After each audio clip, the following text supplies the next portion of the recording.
Welcome to Stewardship Revival Week, where we explore God's calling for faithful management. Today, I sit down with Jacques, BUC Executive Secretary, to discuss stewardship through church administration, policy, and technology. Join us as we learn how modern tools like the 7Me app can help us be better stewards of God's resources. So Jacques, tell us a little bit about yourself. Okay, well, how much information do you want? How much juicy bits do you want? Well, tell us about that what's on your head first of This all. thing, yes. Well, let's get it over with. This happened yesterday morning. I was on my way to work and I had put my hoodie over my head to cover it from the rain. I opened the car bonnet, not the bonnet. I keep saying bonnet. I keep telling people it's the bonnet. Maybe that's because I wanted to sound a little bit more dramatic. But that was the boot. I opened the boot, put stuff in the boot, bent forward, hit it against the latch of the boot, and it left a nice red mark. It's already getting a little bit better, but it's got a nice bump as well. So if I turn a little bit, they could see the nice bump as well. Yeah. Oh, I'm sorry. I'm sorry about that. Okay, I'll manage through the pain. Don't worry. You're a man. You're brave. You're brave. I like that. So, Jacques, in your role as Executive Secretary, you are responsible for ACMS. What is ACMS? Well, originally ACMS stood for Adventist Church Member System. That has grown, and so now it's an acronym that stands for the Adventist Church Management System, because it incorporates not only membership management, but it also now involves treasury, and also it now has an app that's called 7Me that's attached to it that we use to be able to allow members to access their membership and their own finances through the app, but it's linked with Adventist Church Management System, ACMS. So tell us a little bit more about the 7Me app, because I think our viewers would love to hear about that. Yes, I would encourage any viewers who are watching to just simply go to the App Store or the Play Store, whichever device they use, download the 7Me, so it's a 7ME, 7Me, and you download it, you register by using your phone number or your email address, you pick your church, and once you've registered, you will be able to then access your own information. If you are already a church member in the ACMS system, in the membership system, it will pick you up, it will link you, you'll be able to see what information do we hold of you, if it's the correct information. But it's not just about you having your own membership in your hand. You could request transfers to another church through the system, but there's also the opportunity for you to engage with people across the 7Me community. At the moment, we've got over 3,000 people that have already downloaded and registered with the app using it.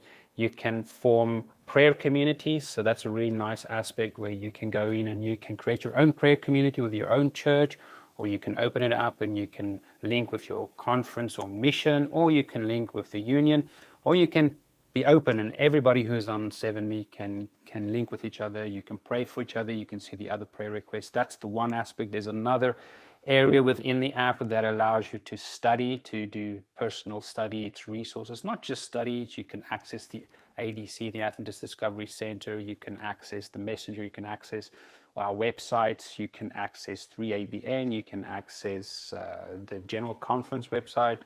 A lot of resources there that's available for people. Even the Adventist bookstore, or as we call it, the Life Source bookstore, they can access it through the app, and you can do Bible studies. My personal preference that I have as a favorite, so you can create favorites on it. I have the ADC, which is my favorite. You can go in and you can do any online Bible studies through that. There's Bible studies for children that you can access through the app as well. So parents who have children who like to use these gadgets, because our children do, rather than them playing a game, why don't you open it up and get them to do a Bible study? So that's one aspect. The other aspect is your personal finances, that you can manage your own giving. So on a Sabbath, when I go to different churches, so the other day I was up in the Ringway Church in Manchester, and I didn't have any cash on me, which I rarely have these days with me, but I was able to go into the app, click on my own finance area, and I changed the church to Ringway, and I gave them some money for offering. I won't say how much I gave them, but I did give them some. And that was nice to be able to also worship with that church in that way. And you can keep track of it. It links in with our treasury system across the union. And it's a way for the church to also then be able to keep track of things. So it's a really nice app that helps members to be engaged. We also have a page, a landing page. When you open up the app, it lands on a news feed, which is the BUC's news feed. So you get all the information and the news that comes through the BUC website shows on there. I'm a member in the South England Conference, so my page also has information from the South England Conference website that it draws down and it shows there. So there's a way for people to also stay in tune and connected to what happens across the BUC and also in their conference or field. So that's a nice app. It does sound like a nice app. And Jacques, that's a great tool for accountability. And stewardship, a lot of it's about accountability. Now, you were my church pastor for a while. I remember that. It was great pastor. Yeah, I never had to visit you for any problems. This is correct. But Jacques, as a pastor, I know you do a lot of things that are very, very technical. What is your view of stewardship for yourself personally as a pastor? Well, stewardship for me comes from the core of it, to steward something. And the question is, what am I a steward of, or what am I stewarding, if that's an acceptable way of looking at it. And first and foremost, it is that relational dynamic with Christ. And that I am his child, I'm his creation, I'm created in his image. So I have a responsibility to be a steward of his image. So that's first and foremost the way I view it, that not only was I created in his image, but he has also tasked us as human beings to be stewards of this earth. And I think there is a relational responsibility between us and God, that I have the responsibility to be a steward of his image in this world. It's not a responsibility so much as it's a joy to be accountable for that when I choose to be his follower.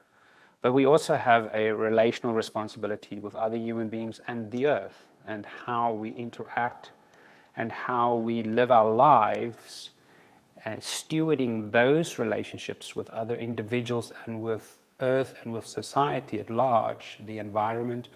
That again has a form of representation and also tells other people who I belong to, who I live for, what I live for.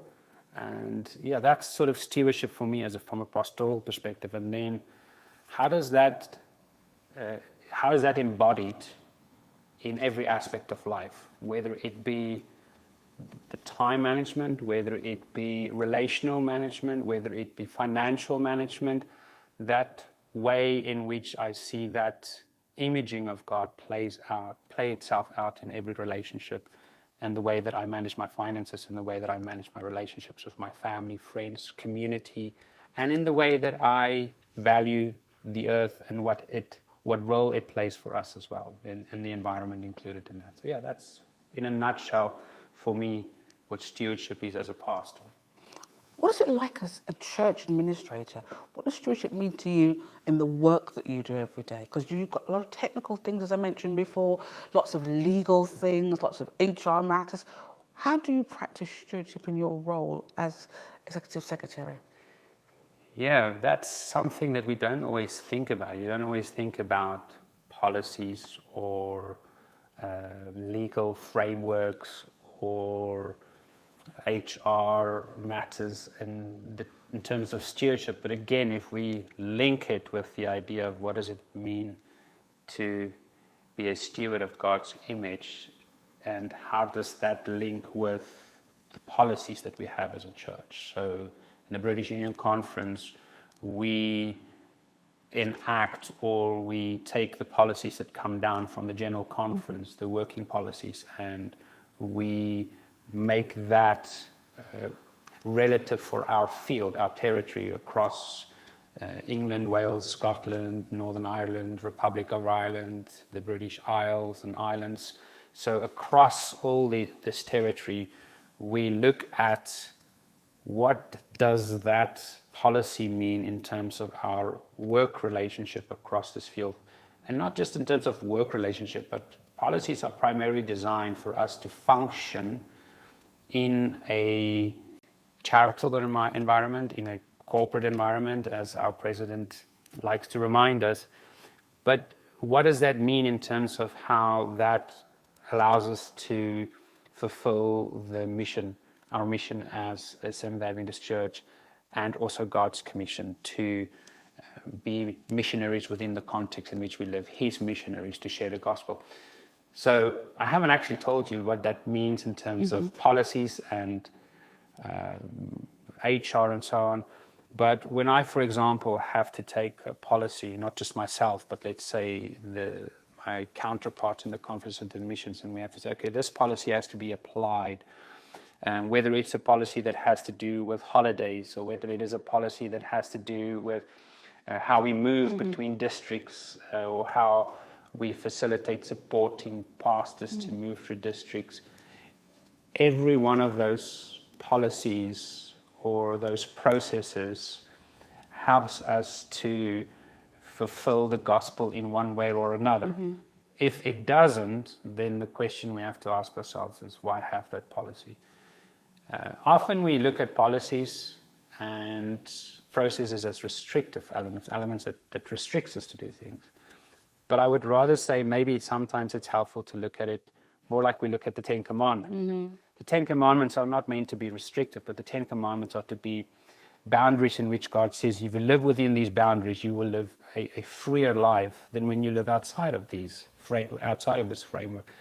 And I think that's what policies and legal frameworks are meant to do, is they're meant to provide us with a framework to fulfill our mission as best as possible with the resources that we have as best as possible. And that is stewardship. So a policy that hinders that process, to me, is a policy that has either fallen out of date because it doesn't fit within the framework of society, but also it doesn't necessarily fit within the framework of how our constant growth and understanding of stewardship develops. And when it doesn't fit within that framework of stewardship anymore, maybe it's time for us to review it and either amend it or change it. So yeah, that's kind of how I see the relationship between policies and legal frameworks in general with stewardship. Thank you. And as we're just going to wrap up here, I want to just ask you again, can you just remind our viewers about the 7Me app? Because I think it's very important. We've got 3,000 people on there, but we've actually got about 45,000 members. Yeah, we've got currently, as of today, 44,244 members in the Seventh-day Adventist Church in the British Union. But if I can just say, of that, only 17,500, for example, do we have a date of birth. So that I'm leading into the 7Me.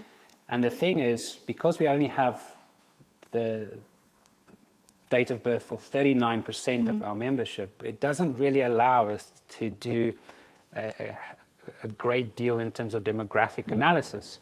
And we do need to do analysis of the data that we hold in terms of our membership to be able to know how to nurture and where best to put our finances to best use. Again, it comes to stewardship. And the 7Me app is a helpful tool.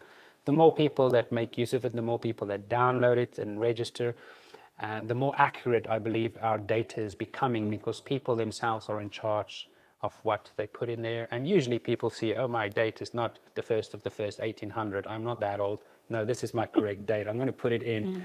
And that helps us. It helps us to see in terms of the usage. It helps us to be able to determine some general trends that we can begin to pick up. And when we're able to analyze that, and when we're able to utilize that as an organization, we can best serve our membership, but also our community better.